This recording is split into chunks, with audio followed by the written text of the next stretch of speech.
এই যে সেলফি তোলা আর ছবি তোলার যে সংস্কৃতিটা চলছে আর কি, এগুলোর মধ্যে ডুবে যাবেন। এগুলো আমাদের সংস্কৃতি না।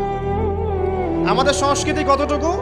সালাম, আসসালামু আলাইকুম রহমতুল্লাহ, ভাই কেমন আছেন, মুসাফা কর, এতটুকু ব্যাস। মুসাফা করার ফজিলত সম্পর্কে একটা হাদিসের মধ্যে এসেছে, মুসাফা করার পরে এই দুইজন ব্যক্তি বিচ্ছেদ হওয়ার আগেই তাদের সগীরা গুনাহ সব ঝরে পড়ে যায়। ছবি তুললে কোনো নেকি আছে এমন কোনো হাদিস আমার জানা নাই।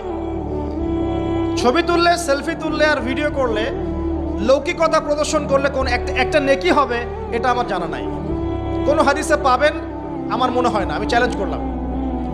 বরং একটা হাদিসে এসেছে বিনা প্রয়োজনে অপ্রয়োজনীয় যারা ছবি আর মূর্তি তৈরি করবে এবং এগুলো তো অভ্যস্ত হয়ে যাবে, কিয়ামতের দিন আল্লাহ পাক তাদেরকে কঠিন শাস্তি দেবে। ইনশাআল্লাহ আল্লাহ পাক বলবেন যে তুমি যা সৃষ্টি করেছিলে এর মধ্যে এখন প্রাণ সঞ্চার করো।